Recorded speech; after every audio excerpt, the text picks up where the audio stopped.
Big Boss Malayalam season 7 top 5 ആരൊക്കെയാണ് top 5 എത്തുക? അല്പസമയത്തിനുള്ളിൽ തന്നെ നമുക്കത് ലൈവിൽ അറിയാം. അല്പസമയത്തിനുള്ളിൽ ഒരു എവിക്ഷൻ കൂടി നടക്കാൻ പോവാണ്. വീടിനകത്തേക്ക് വരുമ്പോൾ അവർക്ക് അവരവരുടേതായ പ്ലാനുകൾ ഉണ്ടാവും. തികച്ചും അവരുടെ വ്യക്തി സ്വാതന്ത്ര്യമാണ്. ഇന്ന ഗെയിമേ കളിക്കാൻ പാടുള്ളൂ എന്നൊന്നും നമുക്ക് പറയാൻ പറ്റില്ലല്ലോ. അവർക്ക് ഇഷ്ടമുള്ള കളികൾ കളിക്കും. അത് ആക്സെപ്റ്റ് ചെയ്യണോ വേണ്ടയോ അല്ലെങ്കിൽ സപ്പോർട്ട് ചെയ്യണോ വേണ്ടയോ എന്നുള്ളത് നമ്മൾ പ്രേക്ഷകരുടെ തീരുമാനമാണ്. അത്തരത്തിൽ പ്രേക്ഷകർ തീരുമാനിച്ച ടോപ്പ് 5 ഇന്ന് അല്പസമയത്തിനുള്ളിൽ തന്നെ നമുക്ക് ആരൊക്കെയാണെന്ന് അറിയാൻ സാധിക്കും. സാധാരണ ലാലേട്ടൻ വന്ന് കൂട്ടിക്കൊണ്ടുപോകാറാണ് പതിവ് അല്ലേ. എന്നാൽ കുറച്ച് വ്യത്യാസം വരുത്തിക്കൊണ്ടാണ് കേട്ടോ ഇന്നത്തെ അല്ലെങ്കിൽ ഈ സീസണിലെ ടോപ്പ് 5 തിരഞ്ഞെടുക്കുന്നത് അല്ലെങ്കിൽ അവസാനം മിഡ് വീക്ക് എവിക്ഷൻ നടത്തുന്നത്.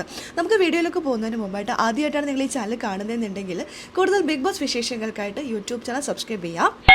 ഇന്ന് അല്പസമയത്തിനുള്ളിൽ ഒരു ടാസ്കിൻ്റെ ഭാഗമായിട്ടാണ് ഈ ഒരു എവിക്ഷൻ നടത്തുന്നത്. ബിഗ് ബോസ് എല്ലാവരെയും ലിവിംഗ് ഏരിയയിലേക്ക് വിളിച്ചു വരുത്തുന്നു, ആ വാർത്ത അറിയിക്കുന്നു.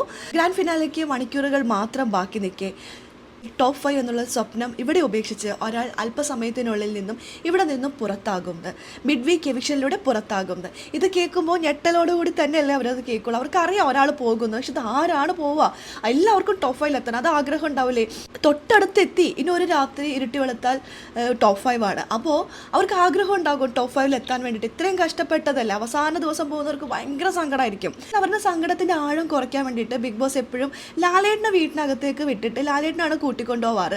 അതുകൊണ്ട് തന്നെ ലാലേട്ടൻ്റെ കൈ പിടിച്ചിറങ്ങിപ്പോയി എന്നുള്ളൊരു സന്തോഷവും അഭിമാനവും ഒക്കെ എല്ലാവർക്കും ഉണ്ടാവാറുണ്ട്. അതുകൊണ്ട് തന്നെ ആ ഒരു സങ്കടത്തിൻ്റെ ആഴം അവർക്ക് അധികം ഉണ്ടാവാൻ സാധ്യതയില്ലെന്നാണ് എൻ്റെ ഒരു അഭിപ്രായം. പക്ഷേ ഈ സീസണിൽ അങ്ങനെയല്ല കേട്ടോ. ഒരു ദിവസം ഉള്ളെങ്കിൽ പോലും ലാലേട്ടനെല്ലാം വന്ന് കൊണ്ടുപോകുന്നത് ടാസ്ക് നടത്തിയിട്ട് ഗാർഡൻ ഏരിയയിൽ നിന്ന് ബൈ ബൈ പറഞ്ഞിട്ട് പോവാണ് കേട്ടോ. ആരായിരിക്കും പോവുക? ഒരു ടാസ്ക് നടത്തുന്നുണ്ട്, തീർച്ചയായിട്ടും പസിൽ ടാസ്ക് ആണ്. എനിക്ക് തോന്നുന്നു ഈ സീസണിൽ ഏറ്റവും കൂടുതൽ ടാസ്ക് പസിലാണ് വന്നിരിക്കുന്നത്. അവസാനത്തെ ടാസ്ക് ഇന്ന് ഗാർഡൻ ഏരിയയിൽ അരങ്ങേറാൻ പോവാണ്. പസിൽ ടാസ്ക് ആണ്. എനിക്ക് തോന്നുന്നു അവരുടെ ഫോട്ടോ തന്നെയാണ് വെക്കുന്നത്.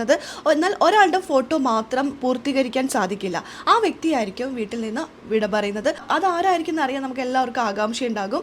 നമുക്ക് നോക്കാം. ഞാൻ നേരത്തെ പറഞ്ഞാൽ എല്ലാവരും അവരവരുടേതായ ഗെയിമാണ് കളിച്ചിരിക്കുന്നത്. അത് ആക്സെപ്റ്റ് ചെയ്യണോ വേണ്ടോ എന്നുള്ളത് നമ്മൾ പ്രേക്ഷകരുടെ തീരുമാനമാണ് അല്ലേ. എൻ്റെ ഒരു അഭിപ്രായത്തിൽ കൂടെ നിന്ന് ചതിക്കുന്നവരെ ഒരിക്കലും മലയാളി പ്രേക്ഷകർ അംഗീകരിക്കുമെന്ന് എനിക്ക് തോന്നുന്നില്ല.